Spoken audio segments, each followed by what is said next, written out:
Hello, you're watching Mad Historian TV. I'm Dr. Philip Drake, and today I would like to introduce our very special guest to the show, Nyasa Williams.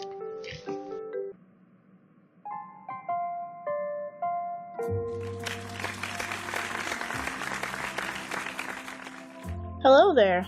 Today we will be discussing and learning a little bit more about disease and illness of the 19th century.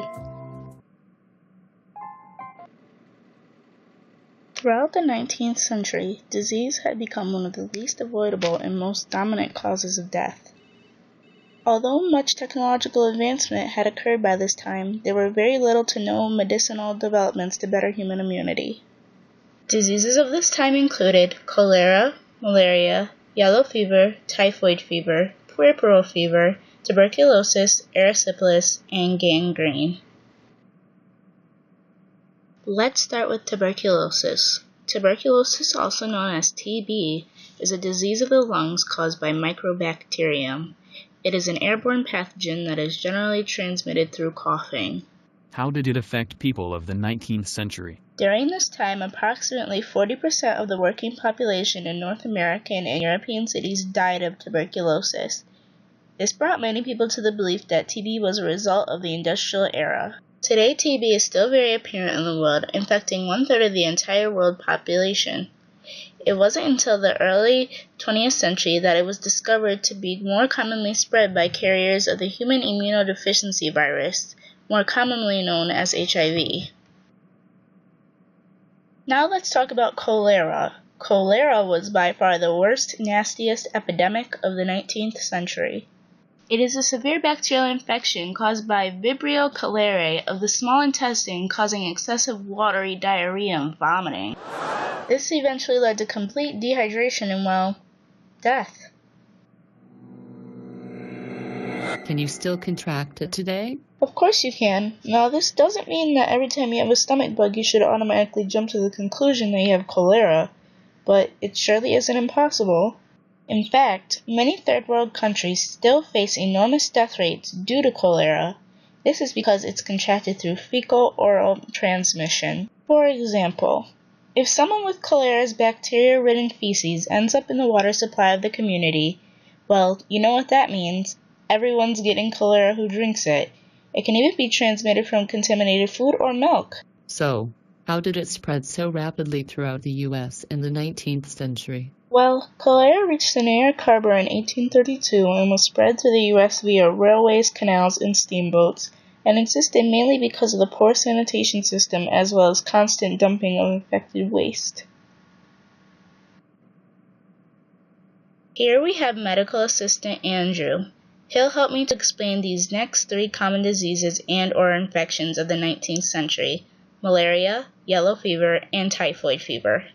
Malaria, also commonly known as swamp fever, is a disease caused by Plasmodium parasites transmitted by the bites of infected mosquitoes. Human malaria is much different from malaria protozoa found in animals. Yes, that's correct. General symptoms of human malaria include chills, dizziness, fatigue, fever, muscle ache, and overall malaise, not to be confused with a general case of influenza.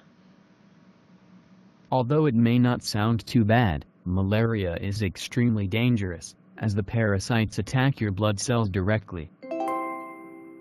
Correct. Malaria became a major problem during the Civil War and killed many veterans in the long term.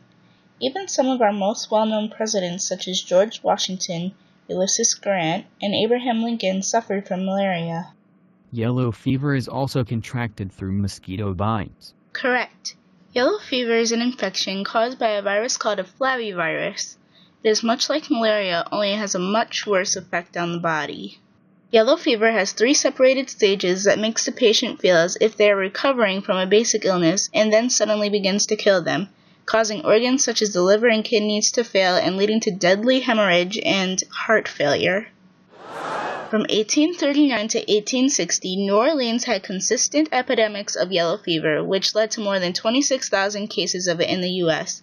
It wasn't until 1900 it was proved by the Reed Yellow Fever Commission to only be spread by the Aedes aegypti species of mosquito. So, salmonella is a type of bacteria, correct? Correct. Salmonella is a bacteria that causes both systematic infections and typhoid fever and intestinal infection in humans. Ever gotten yelled at for eating raw cake batter and told by an adult you would get salmonella from raw egg? Well, this can indeed be very true.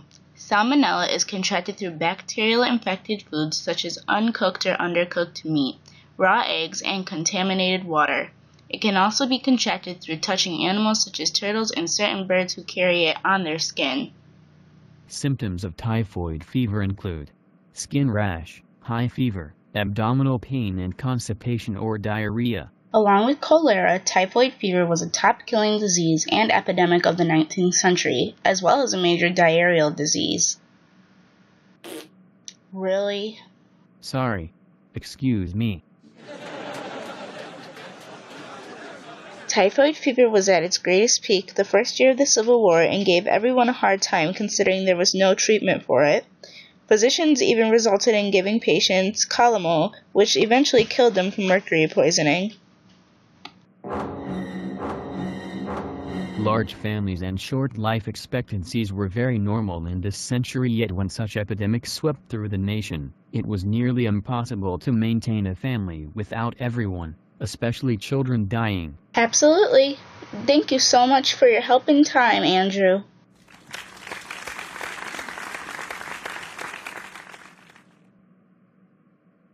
Before we end our show, I'd like to give a few honorable mentions of a few other common yet less popular 19th century diseases.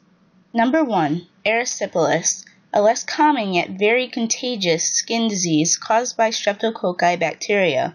It generally results in high fever, chills, and swelling of the face.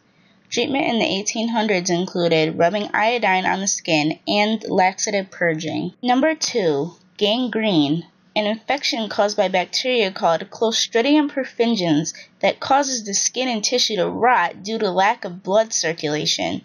Appendages affected often appear a blue, purple, or black color and are very dry or cracked with foul-smelling discharge. During the Civil War, surgeons had become overwhelmed with the number of people who had this particular infection and simply began just amputating limbs altogether without the lovely anesthesia or pain narcotics we have today. You can also look at it this way. If you shoot someone, you're not aiming for their arms or legs. The closer the wound, infection, and amputation was to the core of the body, the higher the chance of death. This is the reason why amputees died regardless of operation. Number 3. Puerperal fever. This was an infection caused by difficulties during a natural childbirth or miscarriage. Women experienced vaginal or uterine laceration, which became a vulnerable spot for infection to occur and an easy passageway for bacteria to enter the body. Symptoms of puerperal fever included fever, abdominal pain, discharge, and chills. Many women contracted it through inadequate midwifery sanitation. So in other words, no one could just run and grab latex gloves, so whatever warts, pimples, or skin infections the midwife was carrying, the mother would most likely contract the streptococci bacteria from them. Well, folks, that's all the 19th century grossology you get for today. Hope you all enjoyed the show. Thanks for watching. Until next time.